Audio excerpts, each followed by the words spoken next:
हथौड़े से सिर्फ कीले ही नहीं बल्कि कोई भी तेज या धारदार चीज की ठोकाई की जा सकती है। किसी स्विच को बंद रखने के लिए बिजली टेप का नहीं बल्कि ऐसे ब्रैकेट का इस्तेमाल कीजिए। सर्दियों के वक्त चक्कों पे चेन चढ़ाने के लिए गाड़ी को ईंटों पर चढ़ा लीजिए। इससे आपका काम आसान हो जाएगा।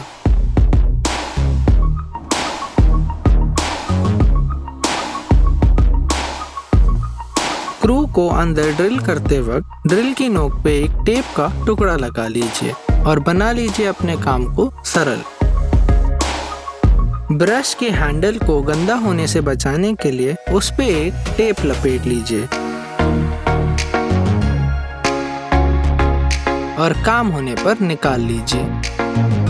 एक प्लास्टिक ट्यूब को इस तरह शिकंजे में फंसाकर गर्म कर लीजिए और दबा लीजिए। अब आपके पास एक स्क्रू का ढक्कन तैयार है। अगर आपके पास स्केल नहीं है तो आप इस तरह सीधी लकीरें खींच सकते हैं। लकड़ी में गोला काटने के लिए कील से ड्रिल करने की जगह पर निशान बनाएं। आपको इस पैतरे के बाद स्टील डॉवल कसने के लिए हर बार स्क्रू ड्राइवर की जरूरत नहीं पड़ेगी। एक बोल्ट लीजिए, उस पे इस तरह 2 बेरिंग और एक क्लरिकल क्लिप लगा दीजिए। नट को कस लीजिए।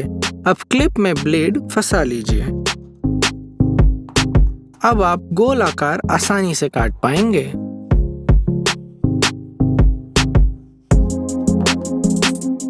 ये देखिए, इस तरह काजू क्लिप को लकड़ी पर लगाने से आपको आपकी सारी ड्रिल्स एक ही जगह मिलेंगी।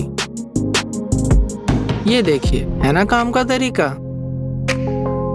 2 तारों को जोड़ते वक्त हम इस तरकीब का इस्तेमाल करेंगे। दोनों छिले हुए तारों को आपस में इस तरह घुमाकर बांध लीजिए।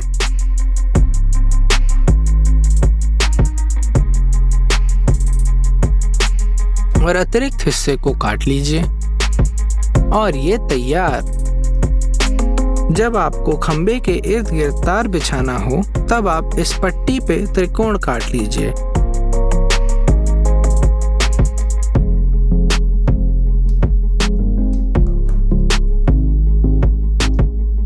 इस तरह त्रिकोण काटने से आप इसे सही आकार दे सकते हैं।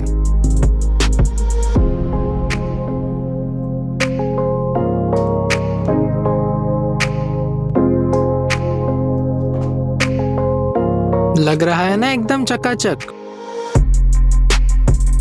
जब बेसबोर्ड को आपको तिरछे किनारों पर लगाना हो तब आप इस तरीके का इस्तेमाल कीजिए, मार्कर और एक छोटे टुकड़े की मदद से।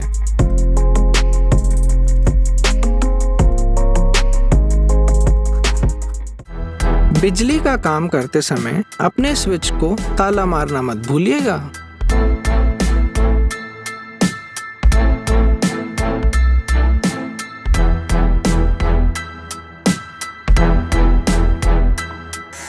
आइए कुछ आविष्कार करते हैं। 2 स्टील की एंगल और एक बीम लीजिए। उनमें एक लंबा छेद करके बोल्ट वॉशर और नट लगा लीजिए। अब बीम के चारों ओर स्टील की प्लेट लगाइए, ऐसा कि वो आसानी से हिल पाए। और इस जगह पर लगाइए क्लैंप, जिसमें बैठेगी हमारी आरी। सारे स्क्रूज जगह पर लगा लीजिए।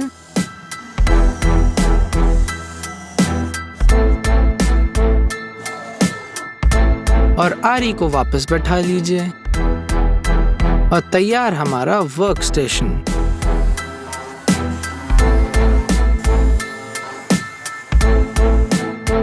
एक लकड़ी के टुकड़े पर इस तरह एक छेद कर लीजिए, फिर क्लैंप लगाकर इस तरह उसकी कटाई कर लीजिए। अब हम इसे दोहराएंगे।